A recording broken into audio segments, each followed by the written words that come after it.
Adrien Rabiot ne digère pas son absence dans l'équipe type de la saison en Ligue 1, récemment dévoilée lors des trophées UNFP. La pilule a encore du mal à passer.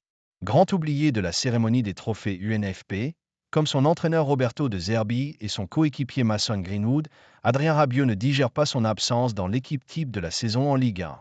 Alors que la deuxième place de l'OM et ses statistiques personnelles, 9 buts, 4 passes décisives en 29 matchs, aurait dû lui permettre d'y prétendre, le milieu de terrain marseillais a vu 3 Parisiens, Vitinha, Joao Neves et Désiré Doué, lui être préférés.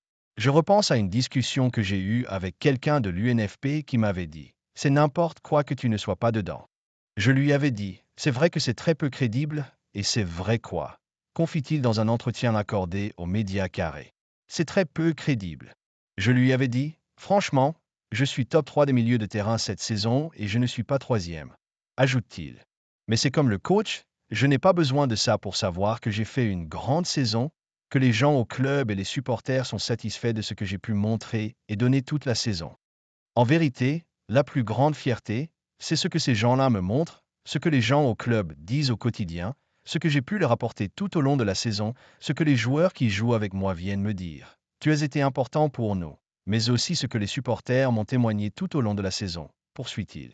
Adrien Rabiot reste flou sur son avenir.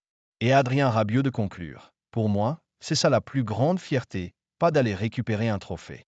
Désormais, l'international français veut se concentrer sur la suite mais reste flou sur son avenir, lui qui est actuellement sous contrat avec l'OM jusqu'en 2026. La Ligue des champions au Vélodrome, ça va être grandiose, dit-il. Après, moi, personnellement, je n'ai pas envie de m'avancer sur ce qui va se passer la saison prochaine. On aura un moment pour se poser avec le président, avec Mehdi Benassia, le directeur sportif, pour discuter de tout ça. De vivre ces émotions-là dans la plus grande des compétitions européennes, ça doit être top niveau.